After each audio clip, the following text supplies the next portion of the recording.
yaa xayra dayfin ataa bil bishri wal madadi ahlan wa sahlan wa tarhiban bilaa adadi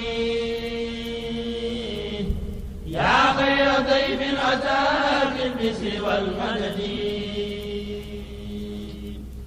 ahlan wa sahlan wa tarhiban bilaa adadi لازم دائما كريما زاهرا ابدا مكرما بخير الطاعات والسدد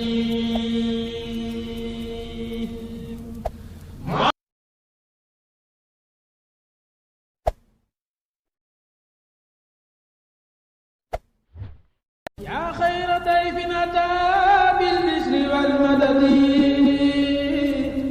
اهلا وسهلا وترحيبا بلا عدد يا خير ضيف اتى بالبشر والمدد اهلا وسهلا وترحيبا بلا عدد بسم الله الرحمن الرحيم الحمد لله رب العالمين السلام عليكم ورحمة الله وبركاته yéen mbokki jullit yi mbokki taalibe yi ñu ngi leen di ziar te di leen ndokkeel ci weeru koor tedd wi di jiital ci suñu nuyoo Sëriñ Muntaxa Mbàkke Basiru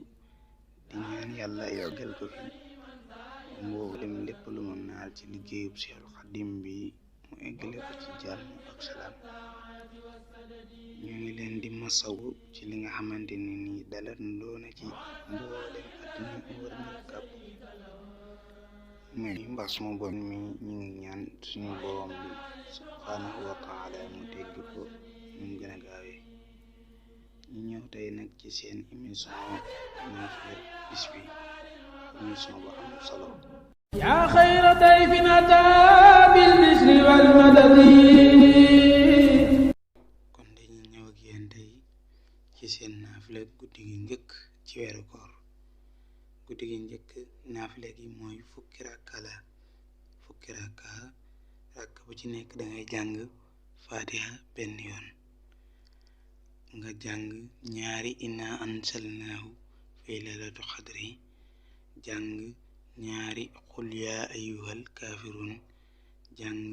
ñaari xul huwallahu ahad guddi gi njëkk naafila gi mooy fukki rakka la fukki rakka bu ci nekk dangay jàng fatiha benn yoon nga jàng ñaari inna ansalnaahu fi laylatul qadri jàng ñaari xul yaa ayyuhal kaafiruun jàng ñaari xul huwallahu ahad yaa xayra dayfin ataa bil bishri wal madadi ahlan wa sahlan wa tarhiban bilaa adadi yaa xayra dayfin ataa bil bishri wal madadi